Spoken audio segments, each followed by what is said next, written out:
wabarakatuh. Perkenalkan, kami dari kelompok tua. Di sini kami akan membahas biografi tentang Sunan Kudus. Sebelumnya, perkenalkan nama kelompok kami. Nama saya Nuzulul Fikri Firmansyah, nomor presensi 27. Saya Aski Wasna Ova Zahra, nomor presensi 4. Saya Dimas Dharma Praja, nomor presensi 8. Saya Perdana Faisal Abdillah, nomor presensi 28. Saya Rangga Dwi Pangestu, nomor presensi 33. Adalah salah satu penyebar agama Islam di Indonesia yang bergabung dalam Wali Songo yang lahir sekitaran 1500-an Masehi. Nama lengkapnya adalah Jafar Shadiq. Ia adalah putra dari Sunan Ngadung. Sunan Kudus meninggal sekitar 1550-an Masehi dalam keadaan bersujud ketika sholat subuh.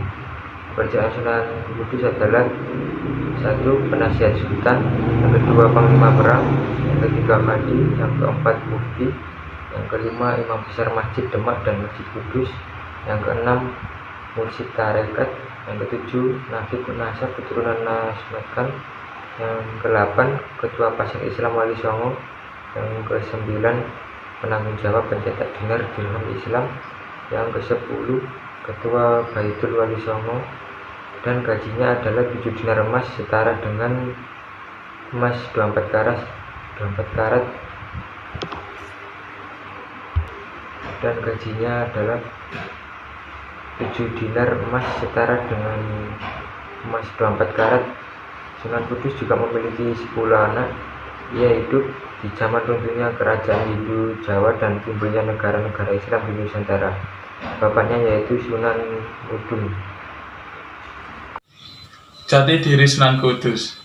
Nama Ja'far Shadiq diambil dari nama datuknya yang bernama Ja'far As-Shadiq bin Muhammad Al-Bakhri bin Ali bin Husain bin Ali bin Abi Thalib yang beristrikan Fatimah Az-Zahra bin Muhammad. Sunan Kudus sejatinya bukan berasal dari penduduk Kudus. Ia berasal dan lahir di Al-Quds, negara Palestina. Kemudian bersama kakek, ayah, dan kerabatnya berhijrah ke tanah Jawa. Setelah membahas tentang jati diri Sunan Kudus, selanjutnya saya akan menjelaskan tentang nasab Sunan Kudus. Sunan Kudus Habib Ja'far Shadiq adalah putra Habib Utsman Haji Sunan Ngudung. Sunan Kudus adalah keturunan ke-24 dari Nabi Muhammad. Habib Ja'far Shadiq Sunan Kudus bin Utsman Haji Sunan Ngudung bin Fadl Ali Murtado bin Ibrahim Zainuddin Al-Akbar As-Samarqandi bin Husain Jamaluddin Al-Akbar Jumadil Kubro bin Ahmad Jalaluddin Syah bin Abdullah Amir Han bin Abdul Malik Azmat Han bin Alwi Amul Faqih bin Muhammad Sohib Marbad bin Ali Kholiq Wasam bin Alwi Ba'alawi bin Muhammad Maula As-Sa'uma'ah bin Alwi Al-Mubtakir bin Ubaidillah bin Ahmad Al-Muhajir bin Isa Ar-Rumi bin Muhammad An-Naqib bin Ali Al-Uraidi bin Ja'far Shadiq bin Muhammad Al-Baqir bin Ali Zainal Abidin bin Imam Husain bin Fatimah Az-Zahra binti Nabi Muhammad. Sunan Kudus dalam Bapak Tanah Jawi. Bapak Tanah Jawi adalah terjemahan dari punika serat Bapak Tanah Jawi wiwit saking Nabi Adam Duemoegling tahun 1647 yang disusun oleh W.L. Olthoff di Leiden, Belanda pada tahun 1941. Seperti pada pengertian Bapak pada umumnya, di sini terdapat cerita-cerita tentang pendirian sebuah negara atau kerajaan dan peristiwa-peristiwa yang terjadi seputar kerajaan tersebut. Orang di tanah Jawa taat serta menganut agama Islam. Mereka bermusyawarah akan mendirikan masjid di Demak. Para wali saling berbagi tugas, semua sudah siap sedia. Hanya Sunan Kalijaga yang masih ketinggalan. Bagian garapannya belum berbentuk, sebab sedang tirakat di Pamantingan. Sekembalinya ke Demak, masjid sudah akan didirikan. Sunan Kalijaga segera mengumpulkan sisa-sisa kayu bekas sudah menjadi tiang. Pada harinya tanggal 1 bulan Dzulqa'dah, masjid didirikan dengan sengkalan tahun 1428. Kiblat di masjid searah dengan Ka'bah di Mekah.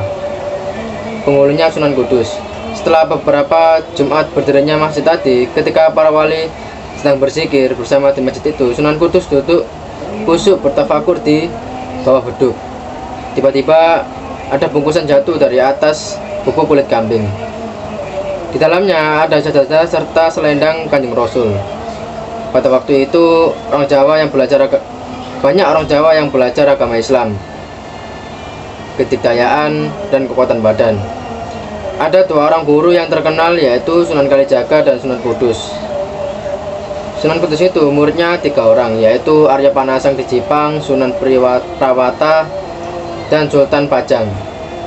Yang paling disayang adalah Arya Panasang. Menurut Bapak Tanah Jawi, Sunan Kudus sangat menyayangi Arya Panasang, walaupun digambarkan memiliki sikap pemarah dan kurang hati-hati. Sebenarnya hal ini cukup meragukan karena Sunan Kudus tidak mungkin menyayangi murid yang memiliki perilaku yang buruk. Sedangkan Sunan Kudus dikenal sebagai salah satu anggota Dewan Wali paling bijaksana hingga dipilih menjadi penghulu Dewan Wali Songo saat masih bertugas di Kesultanan Demak. Pendidikan Sunan Kudus. Kanjeng Sunan Kudus banyak berguru kepada Sunan Kalijaga, dan ia menggunakan gaya berdakwah ala gurunya itu yang sangat toleran pada budaya setempat dengan cara penyampaian yang halus. Didekatinya masyarakat dengan memakai simbol-simbol Hindu-Buddha seperti yang tampak pada gaya arsitektur Masjid Kudus. Suatu waktu saat Kanjeng Sunan Kudus ingin menarik simpati masyarakat untuk mendatangi masjid guna mendengarkan takbir akbarnya, ia tambatkan kebu gumarang atau sapinya di halaman masjid. Masyarakat yang saat itu memeluk agama Hindu pun bersimpati, dan semakin bersimpati selepas mendengarkan ceramah Kanjeng Sunan Kudus mengenai sapi betina atau Al-Baqarah dalam bahasa Al-Qur'annya. Teknik lainnya lagi adalah dengan mengubah cerita ketahui dan menjadi berseri, bertujuan menarik rasa penasaran masyarakat. Tokoh Sunan Kudus. Ia adalah Sunan Kudus yang bernama asli Syekh Ja'far Shadiq. Ia pula yang menjadi salah satu dari anggota Wali Songo sebagai penyebar Islam di tanah Jawa. Sosok Sunan Kudus begitu sentral dalam kehidupan masyarakat Kudus sekitarnya. Kesentralan itu terwujud dikarenakan Sunan Kudus telah memberikan fondasi pengajaran keagamaan dan kebudayaan yang toleran. Dalam perjalanan hidupnya, Sunan Kudus banyak berguru kepada Sunan Kalijaga. Cara berdakwahnya pun sejalan dengan pendekatan dakwah Sunan Kalijaga yang menekankan ke arah lokal dengan mengapresiasi terhadap budaya setempat. Beberapa nilai toleransi yang diperlihatkan oleh Sunan Kudus terhadap pengikutnya, yakni dengan melarang menyembelih sapi kepada para pengikutnya. Bukan saja melarang untuk menyembelih sapi yang notabene halal bagi kaum muslim, juga ditempatkan di halaman masjid kala itu. Langkah Sunan Kudus tersebut telah mengundang rasa simpati masyarakat yang waktu itu menganggap sapi sebagai hewan suci. Mereka kemudian berduyun mendatangi Sunan Kudus untuk bertanya banyak hal lain dari ajaran yang dibawa oleh ia. Lama-kelamaan, bermula dari situ, masyarakat semakin banyak yang mendatangi masjid sekaligus mendengarkan fatwa Sunan Kudus. Islam tumbuh dengan cepat. Mungkin akan menjadi lain ceritanya jika Sunan Kudus melawan arus mayoritas. Dahulu Sunan Kudus mendirikan sebuah masjid di desa Berjasan, kota Kudus, yang kini terkenal dengan nama Masjid Agung Kudus dan masih bertahan hingga sekarang.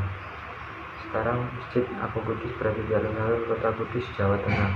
Peninggalan lain dari Sunan Kudus adalah permintaan kepada masyarakat untuk tidak memotong kurban sapi dalam perayaan Idul Adha untuk menghormati masyarakat penganut agama Hindu dengan mengganti kurban sapi dengan memotong kurban kerbau. Pesan untuk memotong kurban kerbau ini masih banyak ditaati oleh masyarakat Kudus hingga saat ini. Pada tahun 1550, Sunan Kudus meninggal dunia saat menjadi imam sholat subuh di Masjid Menara Kudus dalam posisi sujud. Kemudian dimakamkan di lingkungan Masjid Menara Kudus. Nah, itu tadi penjelasan dari Sunan Kudus. Apabila ada salah kata, mohon dimaafkan. Terima kasih. Wassalamualaikum warahmatullahi wabarakatuh.